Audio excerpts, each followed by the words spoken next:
Good morning, everyone.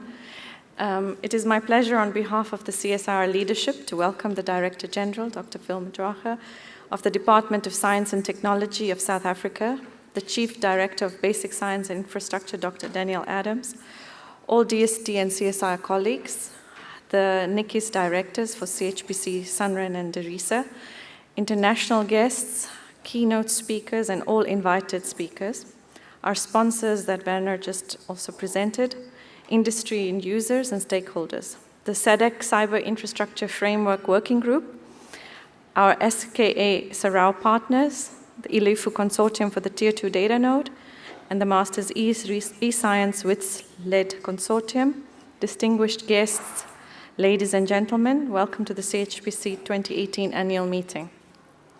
So this year again, we have tracks from Sunren and Derisa, therefore we're looking forward to high-performance computing, high-speed networking, and data-intensive infrastructures in the context of achieving an integrated approach to advanced cyber infrastructure. So only by partnering with the best nationally and internationally, I think we can truly reach our goals to advance cyber infrastructure, facility, and program. So the theme today is transforming the future through HPC and transforming HPC for the future. When I first saw it, I thought it sounds familiar, similar to the South African Airways slogan, bringing the world to Africa and taking the world to taking Africa to the world. So Dr. Happy Sitole will elaborate a little bit further in terms of what does this really mean? What does transforming the future through HPC mean? And then I think in a way, CHPC and Sunren, or SANREN, which includes TNET, has been able to show the transformational impact, significantly lowering the cost of high-speed bandwidth, our participation in WACS and GNA involvement, South Africa's impact in the international student cluster competition, I mean, taking first place in 2013, 14, and 16, second place in 2015 and 2017, and this year it's the third place, but still we're in the top three at the international platform. So this is a significant achievement from South Africa. Unlike the other teams that have repeat students and even postgraduates, we train a new team every year, which is quite tough. And yet we compete with the likes of China and Singapore. So it's a very significant achievement in terms of really raising the South African flag and saying, you know, we are a force to be reckoned with. We believe South Africa, through this conference, is also a platform for helping set the global agenda on advanced cyber infrastructure. I was talking to Professor Thomas Sterling yesterday at the Intel-sponsored dinner, and he mentioned how this conference really contributes to the growth of the nation and harnesses intrinsic capabilities. And he said it acts as a conduit for international and local community.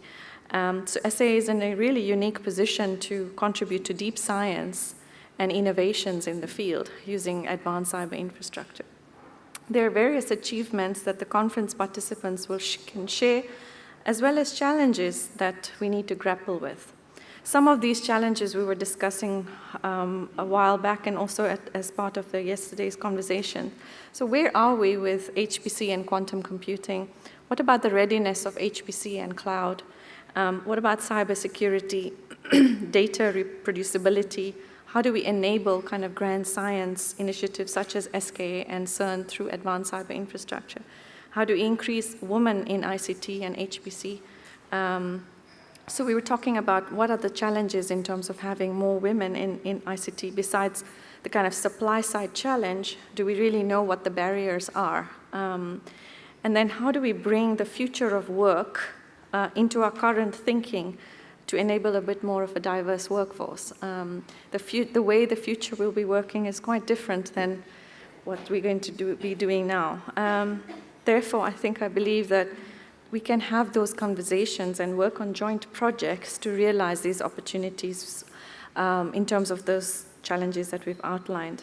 So I'd also like to take this opportunity to thank the DST for their investment and continued support, and in particular also to Dr. Thomas Afterheider, who couldn't be here today, for his leadership and support for the NICI's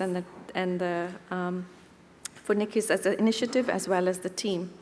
In addition, I'd like to thank Happy and the team and the organizers for such a good start to the conference. We really appreciate it. So I wish you to have a fruitful conference, and I hope that it meets your expectations. And if it doesn't meet your expectations, please help us shape it so that it can be meaningful and that the conference can be meaningful for you. With that, may I please request the DG of DST to please come on stage to give his address. Thank you.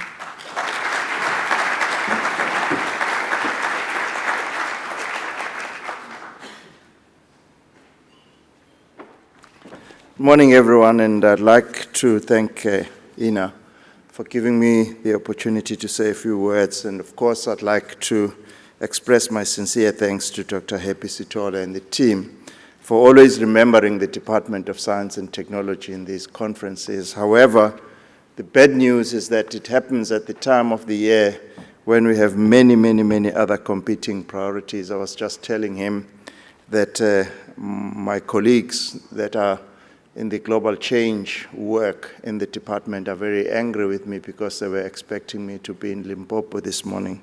So I've tried to split myself, so I will be with you, but very shortly, just for this opening ceremony. But then I will move immediately to try and catch an early flight back to Pretoria.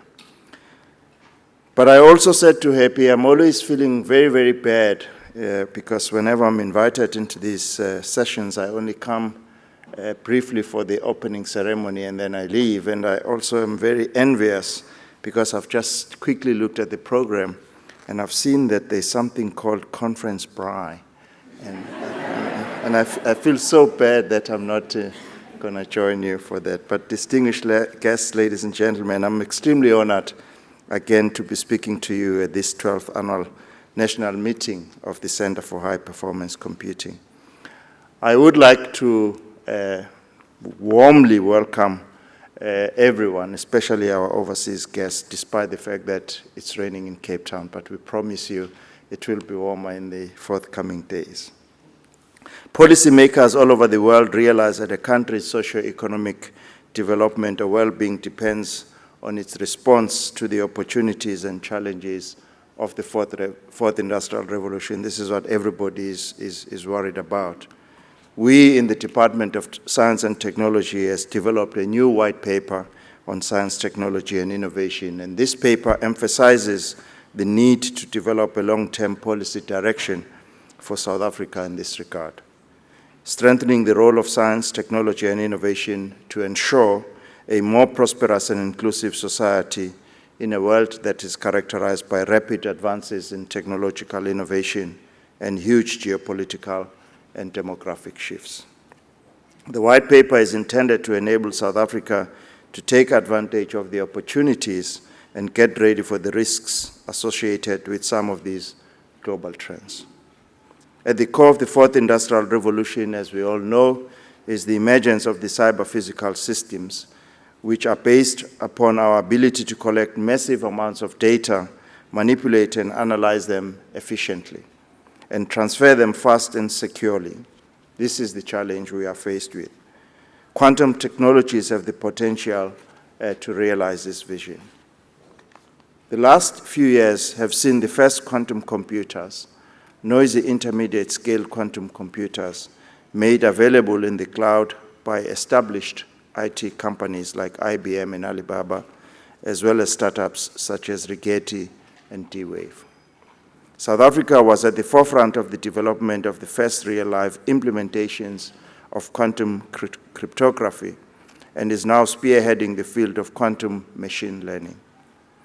It is strategically essential to invest in the development of a skilled quantum generation, and as I walked in the room, I wasn't sure whether even having a tie is appropriate for this meeting because I saw young people sitting at the back, but we have to invest in them.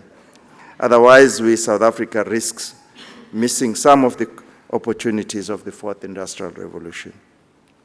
The simulation of chemical systems and machine learning are among the candidates the South African economy could benefit from.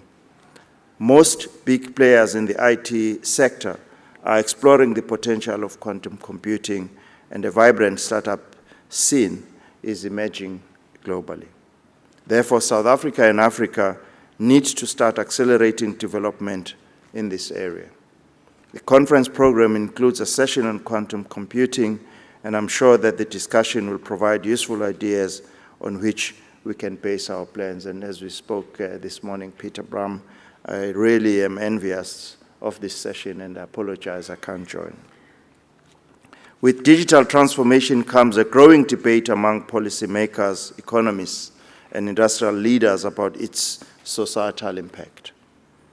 As digitalization disrupts society ever more profoundly, concern is growing about how it is affecting issues such as jobs, wages, inequality, health, resource efficiency, and security. This is a reality we all have to deal with. While these are extremely complex challenges, analysis suggests that digital transformation has the potential to make a positive contribution if we can get certain things right. We need to create a workforce for the machine age. With both winners and losers in digital transformation, a great deal rests on the near-term ability of businesses to upskill their employees and on educational institutions to train the next generation of talent for the machine age. New workers who face the world of work must have skills in automation, digitization, and information technology. And we are grateful that in the department, working with some of our institutions, we've already started to train data scientists for impact and decision enablement. And this program has attracted huge interest in the banking industry. Secondly, we need to build trust in the digital economy. Key concerns regarding the impact of the digital economy are data privacy, security, and the ethical use of data. Establishing new norms of ethical behavior with digital technology and reaching higher levels of customer trust will be critical for the successful digital transformation. I don't know how many of you visit a mall, and as you leave the mall, somebody is already asking you to evaluate the quality of the mall, and you say, but I didn't ask for this, who did you get my information from? So we need a paradigm shift also in industry. To explore the opportunities of the digital transformation, companies will be forced to rethink and innovate their production processes. They will have to think of ways to integrate big data, cloud computing, robotics, 3D printing, simulation, and others. How have we as South Africa responded to digital transformation for the Industrial Revolution? We have invested hugely in cyber infrastructure. It is our view that cyber infrastructure is central to knowledge intensification strategies in existing and new industries, and South Africa has therefore made a significant investment in cyber infrastructure over the last 10 years. Key to this investment is the establishment of the National Integrated Cyber Infrastructure System, which we usually abbreviate NICIS, which is managed by one of our entities, the Council for Scientific and Industrial Research, CSIR in short. The pillars of this NICIS program are the Data-Intensive Research Initiative of South Africa, called DIRISA, the South African National Research Network, called SANREN, and the Center for High Performance Computing. So it's these three axes that we have invested in. Through NICIS, we are growing a robust, competitive, and sustainable national platform for cyber infrastructure provision, research and innovation, and human capital development. The CHPC skills development efforts include the National Student Cluster Competition, which you've heard from Hina, which is taking place alongside this conference. 20 teams from South African universities are building small high-performance computing clusters on the exhibition floor from hardware provided and demonstrating the cluster's performance across a series of benchmarks and applications. The winning team will be entered in the International Supercomputing Conference Student Cluster Competition in Germany next year. CHPC coached teams have been participating in the international competition since 2013, and South Africa has an impressive good performance record in the student cluster competition. You've already heard from Hina that in 2013, 2014, and 2016, South Africa took first place. We came second in 15 and 17, and third in June this year. These are significant achievements considering that the CHPC trains a new team of undergraduates every year, while some of the countries we are competing against use the same students, some postgraduates, more than once. On the CPHC achievements, we have many other reasons to be proud of the Center for High Performance Computing. For instance, the CHPC Lengao system was on the top 500 supercomputing list again this year at number 245. I guess that's why I'm invited here to move us up. Promise Epi will work with you. As an example, the CHPC assisted in Ngaba Biotech, a genomics company, to drastically reduce data analysis time using the Center for High Performance Computing resources and the skills at the CHPC staff. A process that previously took in about 4 days can now be performed in under 2 hours on the Lingao system. The company says that the expedited analysis will have a multitude of benefits for the National Health Laboratory Services and South Africa as a whole.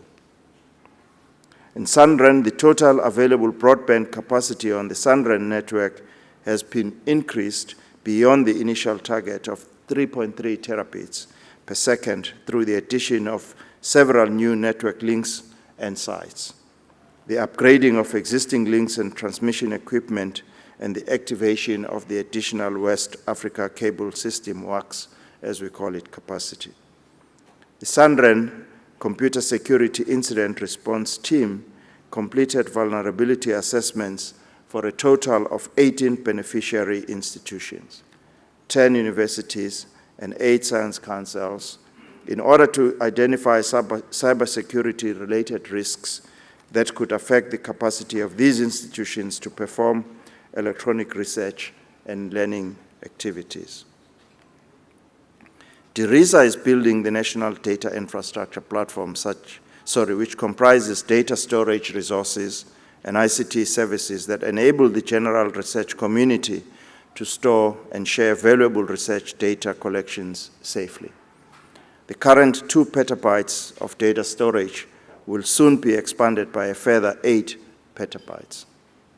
DIRISA's suite of research data management and data-intensive research services includes a data management planning tool developed for local conditions and is the preferred service for research funded by the National Research Foundation. Services for subscribing to the storage platform, depositing research data sets, and discovering relevant data collections are being piloted already. DIRISA's persistent identifier service, developed in close collaboration with the Department of Telecommunication and Postal Services, assigns globally unique labels of data sets, greatly improving the management and value of such resources. Within the African Open Science Platform, DIRISA is contributing to the development of the African Open Science Strategy to develop capacities and resources to exploit scientific data for the benefit of the continent. We are also grateful for the CHPC's contribution to the SKA. As you know, Africa and Australia co-host the Global Square Kilometre Array Radio Telescope project. This square kilometre array requires big data infrastructure to meet its research demands, and the Center for High Performance Computing is working with the SKA South Africa office on data storage and processing. The CHPC is also leading the development of high-performance computing systems in the SKA African partner countries, offering advice on strategies for high-performance computing development and utilization.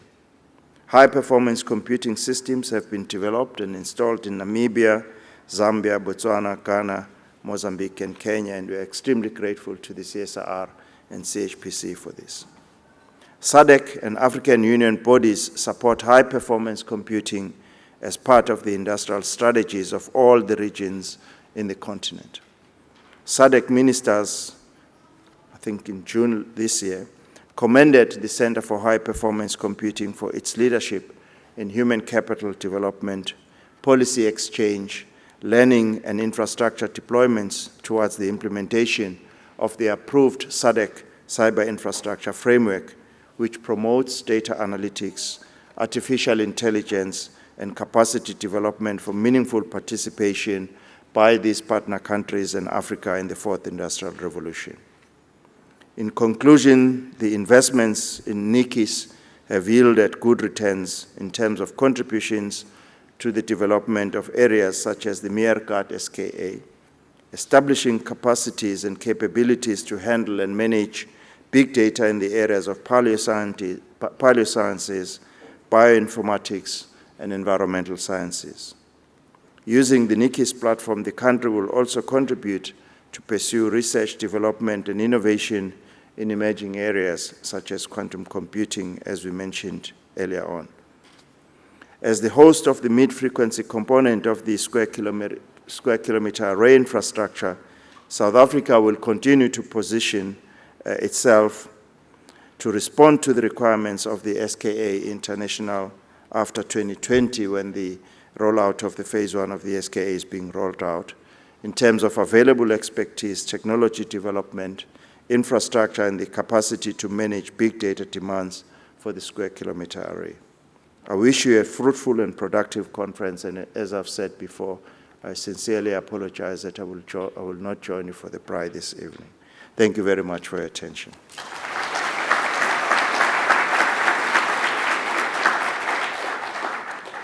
One of the small tasks that I've also been given is to unveil the National Integrated Cyber Infrastructure System brand.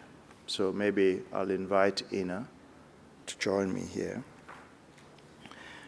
The National Integrated Cyber Infrastructure System was established in 2012, following the report of an expert panel appointed by the Minister of Science and Technology at the time to look at the future configuration of South Africa's cyber infrastructure components. Given the scope, size, and anticipated impact of the NICIS, the DST requested the CSIR to implement the NICIS as a ring-fenced program. It became necessary to develop a brand identity for the system, targeting the entire range of external stakeholders, yourselves, nationally and internationally, and positioning NICIS at the forefront of global developments in cyber infrastructure.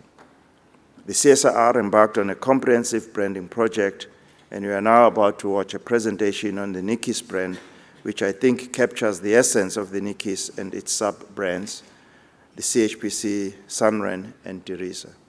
May we start the presentation now. And I'd like to congratulate the CSIR and the NICIS team on this milestone.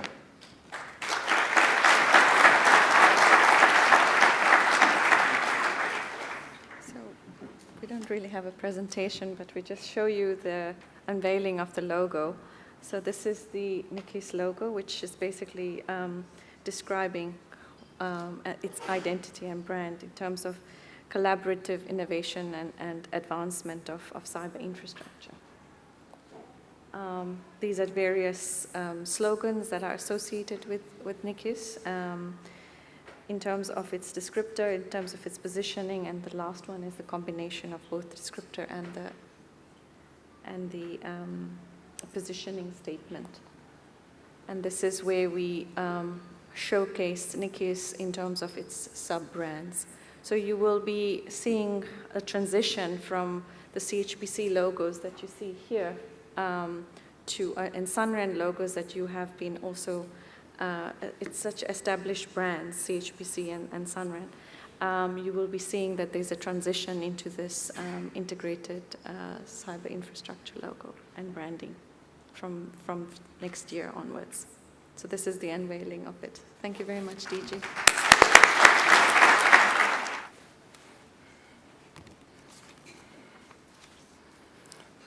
First of all, I think I would like to thank DG. He's already explained the time challenges, and we really appreciate making that time for us. And I would like also to welcome you all. I know it takes a lot of effort for you to get here. and from all the destinations all over the world. What I really appreciate is that it looks like now to everyone in this community, this date is already in your calendar for every year, and you don't miss it. So we really appreciate your effort. But I would like to also want to thank my colleagues in the National Integrated Cyber Infrastructure that has just been unveiled, that in the past 2 years, this is the third year now in a row, that this conference now is being hosted together with the South African National Research Network and the Data Intensive Research Initiative of South Africa. So this gives you a comprehensive approach in how South Africa utilizes cyber infrastructure in the different communities and research areas.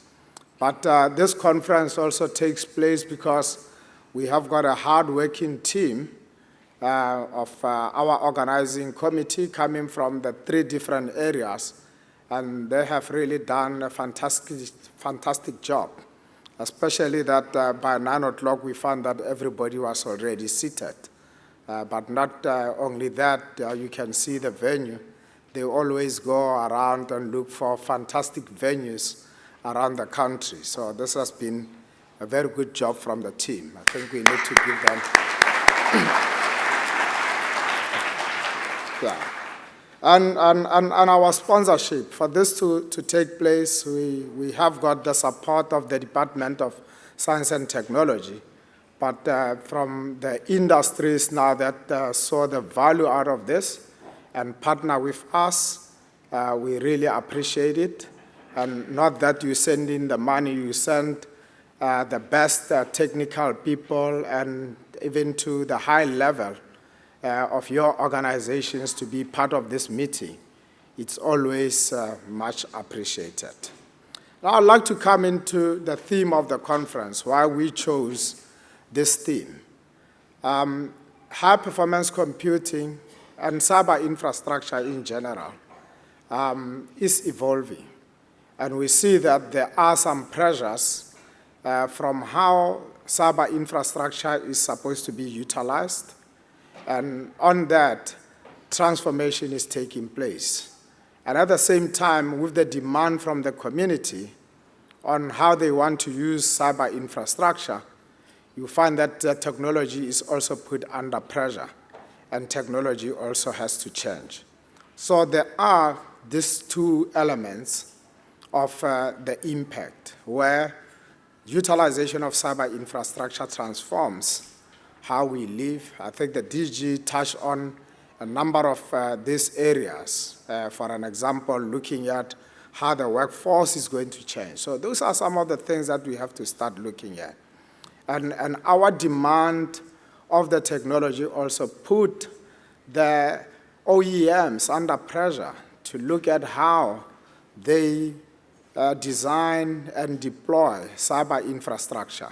So these are the things that we think will be important for us to have the discussion in this conference, to look at these 2 ends of the pressures that we face. And I would like to take a look at South Africa's evolution on cyber infrastructure.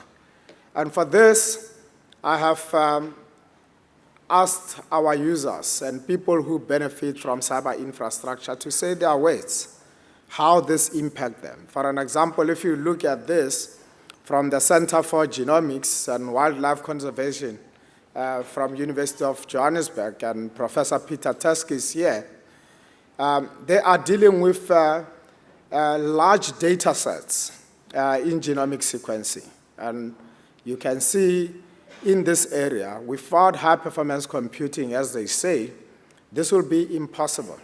So these are some of the transformations that you get that are facilitated by high-performance computing and large data transport and also large data storage. So collectively, cyber infrastructure in general makes this possible.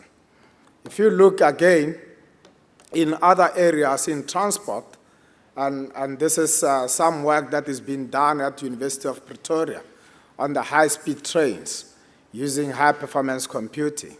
And in this case, the students who are working on this, and together with Transnet, they say that they can be able to get more high-fidelity answers in a much shorter time. This is what we expect from high-performance computing. Drive down the time, cut down the time of innovation. And they say just this year in the investigation of high-speed trains, they utilize high-performance computing and also on heliostat fluid structure interactions as just some of those examples. These talks that I'm talking about here, there will be detailed talks, and you can hear more about how this research has benefited out of high-performance computing. The other one, as we have indicated, we did not organize the weather, but we have got the South African Weather Services here. And they do attest that in order for them to meet their public service for operational forecasting, high-performance computing has been very useful to them. I think this year when they were moving their head offices, so we used CHPC as a failover service. And from Dr. Stephanie Landman here, this animation that she's showing, that was that first forecasting that was done at CHPC, and just at the end of the drought in Cape Town. So the first rain that was predicted and actually rained was done from the Lengau cluster. That's what they indicated there. So again, also on the South African Weather Services, and as I said, they will organize the weather. It's many of them here. They've got another area again where they are looking at research and looking at continuously improving their models. For an example here from Dr. Mary Jane Bopape, where they are looking at the unified model performance and the Cosmo models. High-performance computing plays an important role for them to support their operational forecasting. And from Professor Oslem from Rhodes University, you can also see an important part here of drug discovery and looking at the HIV drugs. In this case, they utilize the high-performance computing.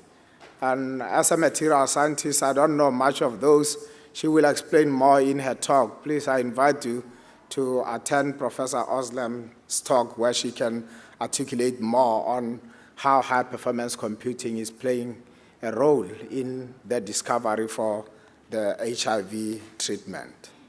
And we are not only supporting the academic area, we also work closely with industry. And from here, from Mr. Vian van der Merwe from Aerotherm, they utilize the high-performance computing in this case for their simulations.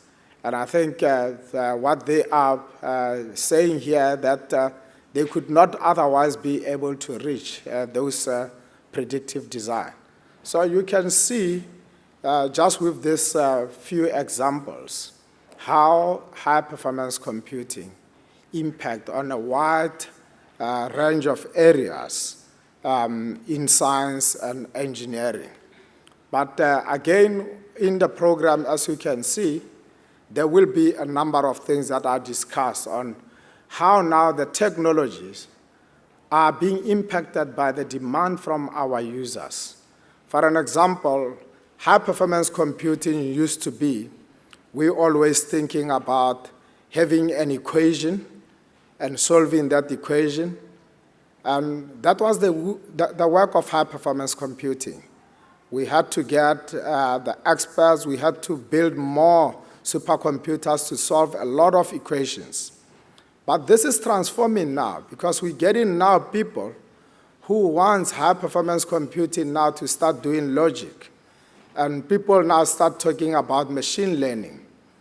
And this transforms on how we are going to use high-performance computing.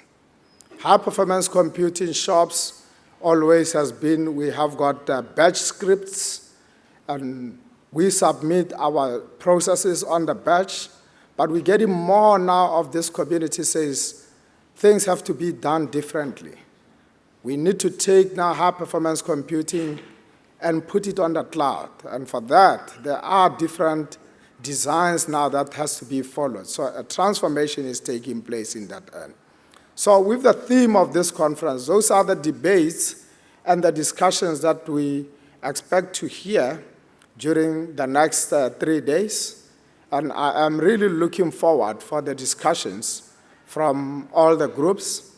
But again, when we talk about transformation, there are a number of things that we are looking at as a country, that for us, transformation even goes beyond that, because as a society where we come from, we also have to close the gap on other ends.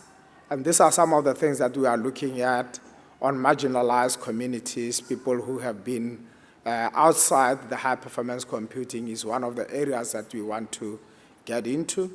And you will see that there will be some pronounced activities where we really want to bring in women in high-performance computing. So I think on Tuesday, I am going to wear my kilt because they say it's women only. And for me to be able to get into that session, I have to make a plan. So, and I'm looking forward to that. So that's that part of transformation. So, okay. I think the other example that I had there, you can see also here, is looking at the effects of the power plants. And we have got a team here in eScience that is looking at the modeling of the pollution around the power plants. Those are just some of the examples. This one here, the DG talked about this work here on personalized medicine. And from Dr. Hamilton Gunnison, from this industry, that's one of the work that, in his words, he says that this has helped our business efforts to flourish in Africa. And these are the type of statements that we really want to hear, because more and more of our industries, if they are able to use high-performance computing and the industry flourish, then we will be making a dent on the performance of the economy to improve the performance of the economy. I think on those words, I'd like to welcome you to enjoy the conference, and once more, our sponsors, especially the diamond sponsor, Intel. This has been like now 6 years in a row. Intel has been together with us, and every year coming up with exciting things to make this conference very exciting. And I would like to say this year, especially Patricia Damkroka, the VP from Intel, being here, we're really looking forward for you giving the keynote. And hence, I would like to quickly move out of here and get your talk. Our platinum sponsor, Altair, Dell EMC, they have been, these are not like one-year sponsorships. This has been long-term. Altair running our registration, supporting this. Dell EMC, the competition, student competition could not happen without their support, and we really welcome that. Hewlett-Packard this year is the first sponsor, and partnering with Intel. Mellanox is always going with us the long way, also involved in the Student Cluster Challenge, but also the contribution of these industries being here. They also make sure that the students can come to this conference, because through their sponsorship, this is what we take the money to be able to fund the students to attend the conference. We can be able to get the best speakers all over the world to come and address the South African economy. So we really want to give a big hand of applause to the sponsors.